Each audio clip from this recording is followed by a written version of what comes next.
Hello everyone, I am Sarita Srivastava from Mahatma Gandhi शिक्षण संस्थान. Now I am going to teach Hindi Standard 3.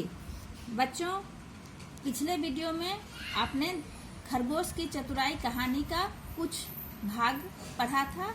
शेष आज मैं आगे आपको बताने जा रही हूँ. बच्चों, अब तक हमने खरगोश की चतुराई कहानी में जाना कि कैसे जंगल के सभी जानवर शेर के आतंक से परेशान रहते हैं और एक सभा बुलाकर शेर को मारने का प्लान बनाते हैं, योजना तैयार करते हैं और उसके लिए एक खरगोश को शेर के पास भेजा जाता है कि तुम उसे अपनी चतुराई में फंसाकर उसको मारो. तो अब बेचारा खरगोश इस मिशन पर निकलता है और देखते हैं कि वह सफल होता है या नहीं. तो हम आगे की कहानी को पढ़ते हैं.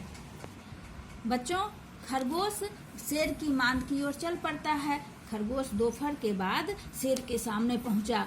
शेर 2 दिन से भूखा था. खरगोश को देखते ही उसके मुंह में पानी आ गया, यानी कि वह ललचाने लगा कि कैसे इस खरगोश को जल्दी से खा लूं. फिर वह सोचने लगा कि यह खरगोश जानबूझकर मौत के मुंह में क्यों आ रहा है. इसे खाने से पहले इसके आने का कारण पूछता हूँ, क्योंकि शेर खुद भी जानता था कि कोई जानवर उसके पास नहीं आते हैं. भला खरगोश क्यों अपने आप को मृत्यु के मुंह में धकेलेगा. इसलिए उसने पहले सोचा कि हम खरगोश के आने का कारण पूछ लेते हैं. खरगोश ऐसे उसने शांत स्वर में खरगोश शेर के सामने जब आकर रुका तो शेर ने उसे धीमे स्वर में कहा कि धीमे स्वर में उसे उसके आने का कारण पूछता है. खरगोश सबसे पहले शेर को प्रणाम किया, जो हमारा एक अच्छा संस्कार कहलाता है. तो जानवर भी सबसे पहले अपने संस्कारों को यहाँ पर दिखलाए कि वह शेर को प्रणाम किया और फिर एक झूठी कहानी सुनाने लगा. कहा शेर कि महाराज, आप हमारे जंगल के राजा हैं, हम सब आपकी प्रजा हैं. इस समय हम सब संकट में हैं. 2 दिनों से एक दूसरा शेर हमें भगा कर मार रहा है. वह अपने आप को इस जंगल का राजा कहता है. भला बताइए महाराज कि आप तो खुद ही इस जंगल के राजा हैं और एक दूसरा शेर आकर कहता है कि मैं इस जंगल का राजा हूँ. यह सुनकर खरगोश को गुस्सा आ जाता है बच्चों, और फिर वह कहता है खरगोश से कि कहाँ है तुम्हारा दूसरा राजा. खरगोश बोला, महाराज, वह एक कुएं में रहता है, शिकार करता है और फिर वहीं कुएं में चला जाता है. अब शेर उसे देखने खरगोश के साथ चल दिया.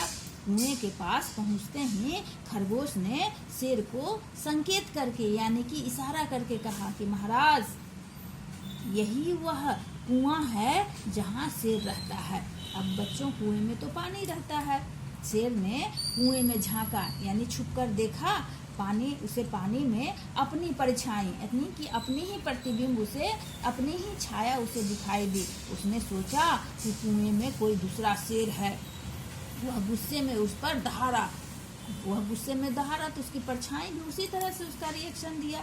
प्रतिबिंब भी दिखाया, उसे दिखा कि दूसरा शेर वह भी उसी तरह से दहाड़ रहा है. अब शेर को और तेज गुस्सा आया. वह दहाड़ मारकर कुएं में कूद पड़ा और इस तरह से शेर कुएं में के पानी में डूबकर मर गया. इसके बाद जंगल के सभी जानवर सुख से रहने लगे बच्चों. तो इस तरह से देखा कि एक छोटा सा नन्हा सा खरगोश कैसे अपनी चतुराई में, कैसे अपनी झूठी कहानी बनाकर एक इस शेर को सभी मारकर जंगल के सभी जानवरों को मुक्त कर दिया.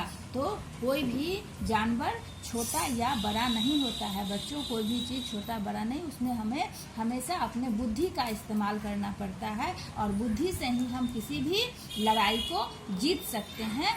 धन्यवाद.